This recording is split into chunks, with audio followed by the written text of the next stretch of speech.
I'm Gary. This is Austin. And we are Midwest Mics coming back at you live from the Hy-Vee Arena. It's good to be back in studio this week after having a broadcast from the home studio last week. But excited to be back here at the Hy-Vee Arena live on the U. The home studio, we call it Cowboys Central because you had the big flag in the back. Yep. And my cup here. Yeah, and then now we have the cup today, which I'm not thrilled about. But we're doing power rankings later on. Yep. We'll do power. We'll close. So we'll talk about your Cowboys later on. How they have we talked about it just a second ago. They have a bye week this week with Miami. Yeah. Chiefs got a tough game with Baltimore, so we'll go from there. But good to have you back. Yeah, it's good to be back. I'm glad. As much as I do like being in the home studio, it's more comfortable here. We got better lighting so that the people can see my pretty face. Oh shoot, I'm not. And you know what? I'm not trying to say Tyler did a bad job. No, not at all. Tyler did a great job. Maybe even a better job. I don't know. Maybe I'm fired. I don't know. You're here this week, so you're good. Yeah, but joining us here, sitting here to my left, is a very accomplished basketball coach here in the state of Missouri, Coach Randy Farris. He was our high school coach when back in our Grandview days, and he is starting his 47th year in teaching and coaching. Currently, he is a varsity assistant at Lee Summit High School, has a career record of 399 and 361. He has been inducted into the Fort Osage Hall of Honor and the Grandview High School Hall of Fame. He has 5 conference championships, 4 district championships, 4 quarterfinals with Grandview in 09, 12, 13, and 14. Was in the Show Me Showdown in 2009. 7 top 10 rankings. State runner-up in 2009, which I remember that game. It was a tough game. Yeah. Watching that there in Mizzou Arena. Winningest coach in Grandview High School history. District Coach of the Year 4 times, 2009, 12, 13, and 14. Richard Fairchild, Missouri Basketball Coaches Association Coach of the Year in 2009. Paul Lambert, Coach of the Year in 2009. Eddie Ryan, Coach of the Year, also 2009. Mo Can, Missouri Coach in 9 and 14. Children, James and his wife Jasmine, have twin grandchildren that are 3 years old, Marias and Silas. He was at 19 years total at Grandview High School, 14 as head coach. And, wow, what a resume. Well, thanks for reading that off, but the important thing is all the kids that I've been able to work with and hopefully had a positive impact in their lives. One of the things that we think is real important about Grandview, and I'm going to leave people out, which I don't want to do, but the accomplishments that we've made. We've got one of our players is the assistant women's basketball coach at Nebraska. One of our players is the offensive coordinator at S&T, which used to be called Raleigh School of Mines years and years ago. Mm-hmm. We've got 3 engineers that are, and I did not help them with any math. That's for daggone sure. But and then we've got guys coaching on all sorts of different levels. One high school head coach here in town. Other assistant coaches here and there, and of course Josh Freeman played in the NFL, and Alec Burks is finally getting on the Warriors. So I think we can expect to see really good things from Alec, because playing that wide open full court style that they play, that'll suit his game a lot better. And I'm anxious. In fact, a bunch of us are going down. One of their early games is at Oklahoma City, and I'm really anxious to see him play for them. So, but everybody wants to talk about Josh and Alec, as well they should, because very accomplished athletes. But we've had some really, really good human beings go through that program too, that have, husbands, wives, husbands, and the children, that they have now, and great parents, great fathers, and so we're just really proud of that group. But then I also, I've been in this a while, so I've coached at some other places too, and proud of a lot of other people that have accomplished things in life. Yeah, I was just getting there.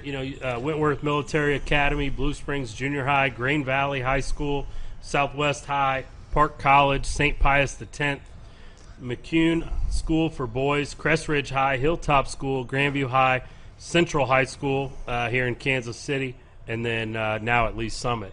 So, yeah, I mean, you've been a lot of places, and, you know, obviously your longest tenure there was at Grandview, which is where we crossed paths. But talk about some of those other experiences at some of those other schools.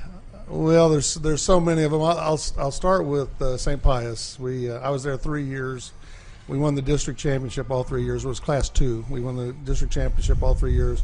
And we went to – the good news is we went to the Final Four the last 2 years I was there. The bad news is we finished fourth both years. So we weren't too successful at the Final Four. But the amazing thing there was we went to the Final Four 2 years, and we didn't have a single person that could dunk a basketball. I mean, we were not athletic at all, but we just had really smart teams that took away what we needed to take away from the other teams, and it was really fun to coach that group of individuals. And those guys have gone on to be, you know, successful as in their endeavors and with their families as well. So, you know, that was a really fun experience.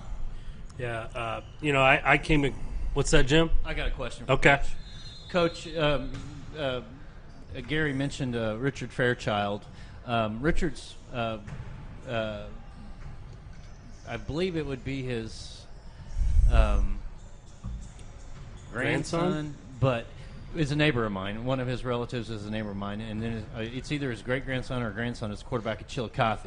Well, in north central Missouri, Richard Fairchild is a legend. Right. And we have a house up there. Huh? We have a house up there. Oh, good. And also here. Yeah. So I really got to know Bob. I never knew Rich. Just tell us, for the viewing audience up around Chillicothe, what was Rich like? I mean, for the people that didn't know him, he got a state championship in basketball. Bob got 5, I think, in football. David got 3 in football. I mean, that family is a legacy. Well, it's hardball times many. And it is, and it's quite an honor to win any award named after one of the Fairchilds. And I didn't know Richard Fairchild personally, but when I was younger, it's hard for me to say this about a lot of people, but when I was younger, I remember following his teams. I was at Fort Osage. A lot of times we would play. One time we went up to Trenton and played against Trenton in football, so we kind of followed that kind of closer because we were on the north side of the greater Kansas City area here. So yeah, and it's really an honor that award's named after him. Well, you know, you would think it'd be named after Bob, but, you know, Bob and Dave are both in the – I think they were the first or second to go in as father-son into the Missouri Sports Hall of Fame. Just an unbelievable coaching family. But you probably also know Tom Hughes as well. Oh, yes. I'm pretty good friends with Tom Hughes. I am too. From the first time he was at Wentworth, and then he came back to Wentworth. But I was only at Wentworth 1 year. I was single, living on my own, and went there, and the regimentation. You know, I was a young man at the time, and I moved on to another job to try to get to a place where I could blossom in my coaching career a little bit better. One thing I would say about Wentworth is I got the job in the summer. And what a lot of coaches today and people that watch sports don't understand is in those days you didn't choose to coach 3 sports. You were coaching 3 sports. Yeah. So I showed up at Wentworth. Well, actually, I went 1st of August or so, signed my contract. My contract, this was the year 76-77 school year. Okay.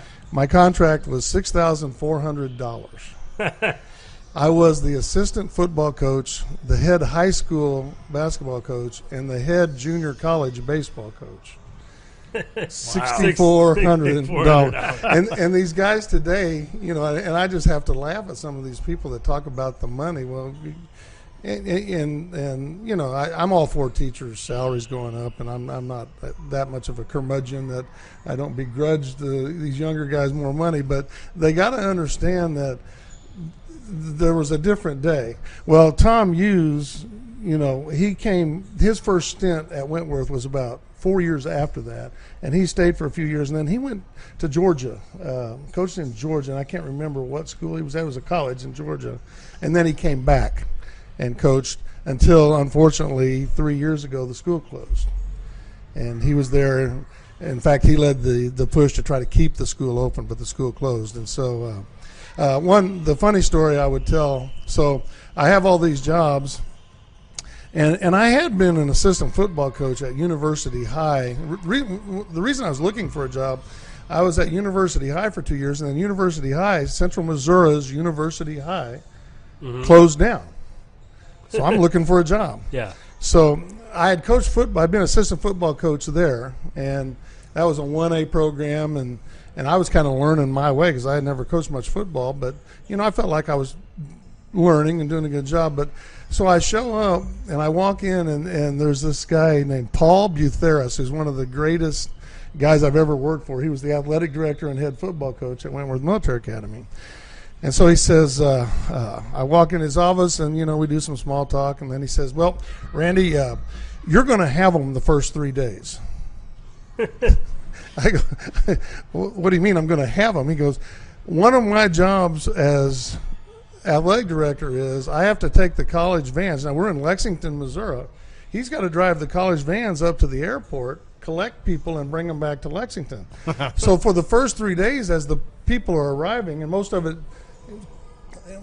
people, there's a few Lexington people that go to Wentworth, but Wentworth's nationwide people. So he's got to do that, and he said, you got them.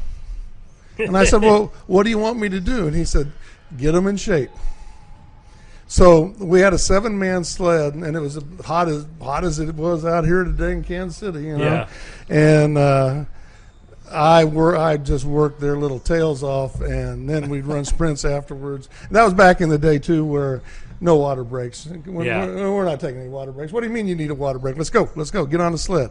So I worked him and worked him. So 2 things happened. He was pleased because the kids were kind of whipped into shape after those 3 days, but the whole team hated me. Yeah, you got to be the bad guy there for a couple days. I was the bad guy, and I learned from that experience too, that on your staff it's always nice if sometimes you go good guy, bad guy. And so I kind of learned from that experience. The other thing is Paul Butheris. In '76, he was probably near 70 years old. I don't know exactly what his age was, but he had grown up playing, in the no face mask, leather helmet era, and he grew up with a single wing, and we ran the single wing. Yeah. The real single wing. Yeah. And I said the whole time I was at Grandview, and you were there, and I see all these people running all these spread formations now.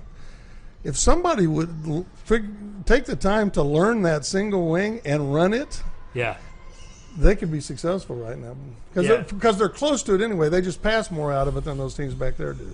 Yeah, I actually, when I first got hired on at Shawnee Mission East, they were a flex bone team, kind of that double wing. Yeah. And, now we're a spread team. We've transitioned and changed head coaches. But, I really, for those 3 years I was there with Dustin Delaney, and, I really learned a lot about that offense. And, I feel like if we had some athletes like we did at Grandview, back in the day, and they still do, I feel like that could really be a weapon. That's what I've always said at Grandview. You just get the track team out for football and run a single wing. Yeah. But a lot of times the track kids at Grandview, it's getting better. These last 2 or 3 years, a lot more of the track kids are playing. I went to the game like 2 weeks ago when we were at that induction ceremony, and more of the track kids are going out. So maybe that's something in the future. So. Yeah, it's a big thing. It's highly encouraged for a lot of football players to play multiple sports, do track, because track will make them faster, right? So, Yeah.